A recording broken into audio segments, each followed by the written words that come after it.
Asalaamu calaykum waraxmatullaahi wabarakaatu. Khayrta maanta waxaan dinahayaa website-kii ku bar lahaa Englishka. Think adee website-kan si fiican u fahamto Englishka meel baas ka dhigaysaa. Website-kan sida caadiga waxaa loogu talagalay dadka doonaya inay qaataan dhalashada Mareykanka. Taas ayaa ka dhigaysa website straightforward ah oo English nadiif ah ku baraya. Ma kugu la meeraysan doono waxyaabahan malayacniga sida tenseska iyo grammarka iyo waxa directly toos baa u galaysaa Englishka adigoo ku hadlayas arki doontaa.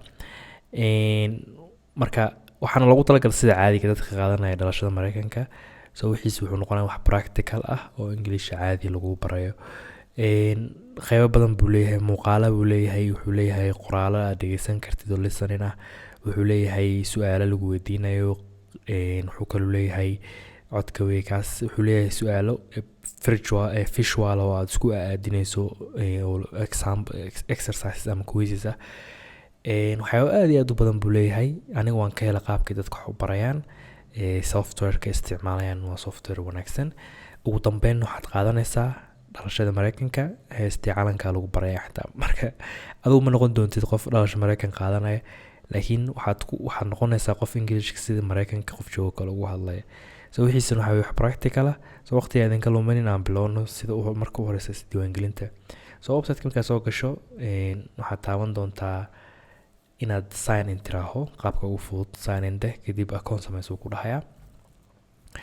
Marka halkaan timaadana account baan hore u samaystay, laakiin waxaan doonayaa inaan tusi qaabka u samaysanaysa adiga account-ka. Marka horeysa halkaan timaado sign in tiraaho waxaad dhihi doontaa kaas waa macalinka. Halkaan hoose taabo need an account, miyaad u baahan tahay ciwaan cusub, yes register taabo. Marka si aad u hesho xog fiican oo nadiifa computerka isticmaal, because systemkan waxaa loogu talagalay computer in laga isticmaalo. Haddii mobilka ka isticmaasho waxaa laga yaabaa inay waxyaabaha qaar ku dhaafaan. Marka horeysa soo gasho email buu ku weydiinayaa. Emailka halkaas geli.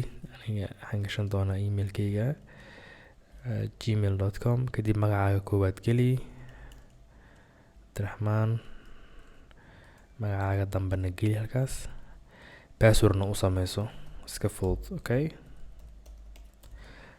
Marka halkaan captcha ku weydiinaya, captchadiisa waxaa weeye su'aalo xisaab ah, 2 lagu dar 3 waa 5, kadib register. So isdiiwaangelintiisa waa very easy.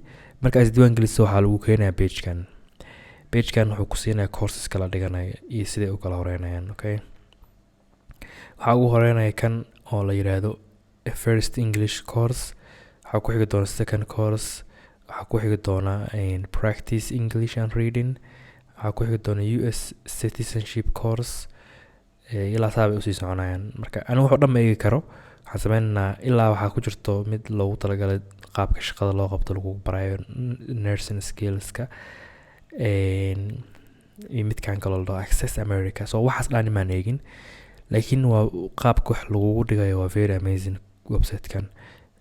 Marka waxaan sameyn doonaa si aad u aragtaan kan qaabka wax isugu dhigay.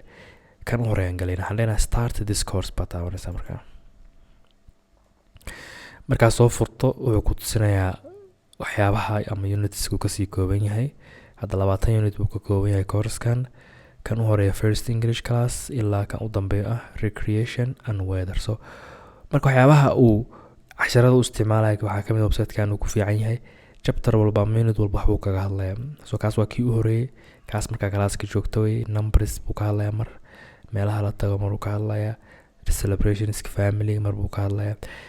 Haddii si loo eego waa sidii musalsalka mind your language oo kale way, mar walba waxbaa laga sheekeynaya. So let's go kan hore eegno, kaas baan furayna. Markaa furto kan xataa wuxuu kala qaybsamaya 3 qaybood: introduction-ka, language practice, review and quiz. So markaas quiz-kaas baa u dambeynaya.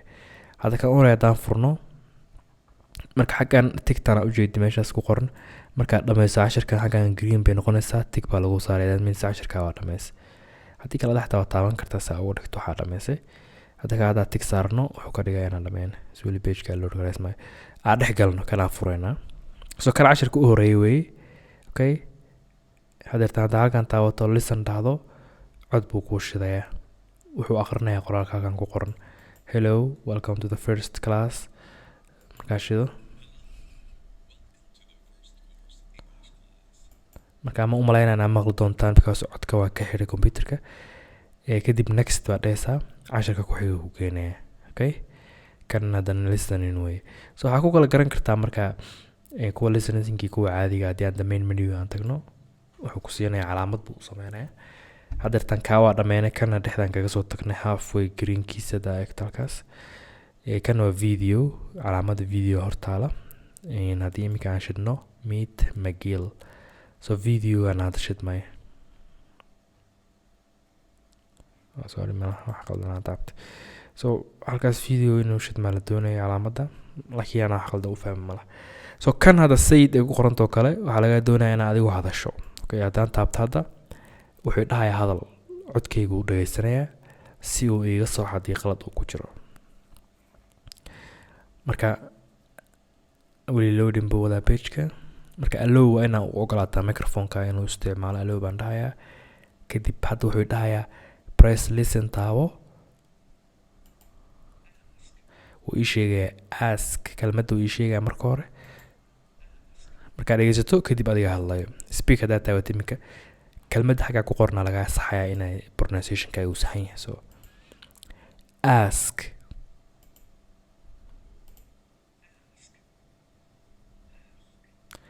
aduna waa dhegeysan kartaa marka codkaas uu noqonaya.